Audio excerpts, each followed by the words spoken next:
So the next part is the entity.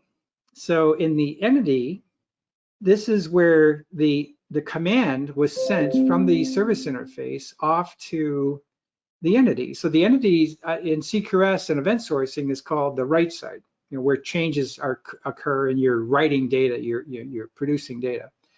So as I said, a command is an intent to perform an operation that hasn't happened yet. The write side, basically, which is the entity, receives that command, validates it, is the command acceptable given the current state of the entity and other business rules, whatever, this is very unique to the problem that you're coding for.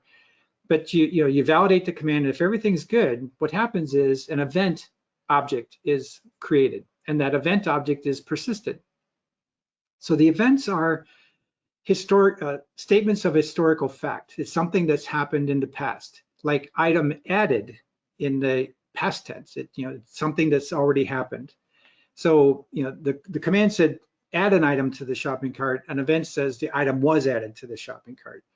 Now the big thing with event sourcing is that we're not updating some kind of relational model, say in a database. What we're doing is we're simply writing events to what's called an event store, or an event log, or an event journal.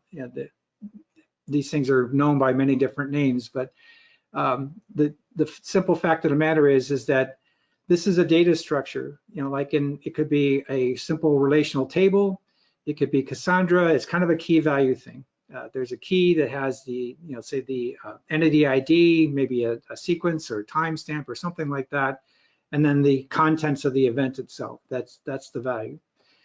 But the part of the reason for doing this is fast. All we're doing is inserts. There's no updates, there's no deletes. You're always inserting more and more data. So even the fact that, say you're removing an item from a cart, you're not updating or deleting any data. You're just adding to a journal, like an accounting journal. In accounting journal, you never erase anything.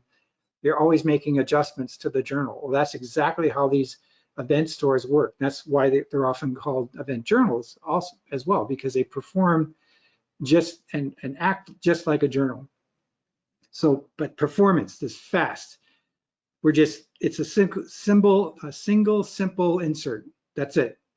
No, and very little reading from this. It's not built for queries. It's built for writing. That's it. That's what's happened. So let's take a look at the code for this. Go back over to the code, and this is the code. It's called device because this is an IoT device type of application. So in this case, when the commands are received from that, the ask that happened on the HTTP server side, here's a command. It's like, telemetry message, create command. I created like 4,000 devices, so 4,000 of these commands were handled by 4,000 different entity instances. So if I go to this create command method, it does its work, and in this line here, 68, you can see that it's doing a persist, and it's creating a new. The command's coming into this method, but it's creating an event. Device activated, again, in past tense, it's something that's already happened. So we're creating a device activated from a telemetry command. And then it's persisted, which means that's where the operation to insert the data into that event log happens right here. And then if everything's good, we reply back to the sender, and the response goes back to the HTTP, the edge, and we send the response back to the client. And that's really all that's involved here. So the routing, again, the miracle of getting this message to this specific entity could be in another, one JVM is where the HTTP server is running, and another JVM running, and another part of the network is where this entity is running, and all that routing is being handled by the system. But this thing is also stateful. Once this entity is brought into memory and is actively receiving messages, it's going to stay in memory until it stops actively receiving messages. And once it doesn't receive any messages for a while, then specific entities will stop themselves, basically. They'll remove themselves from memory. Pretty straightforward.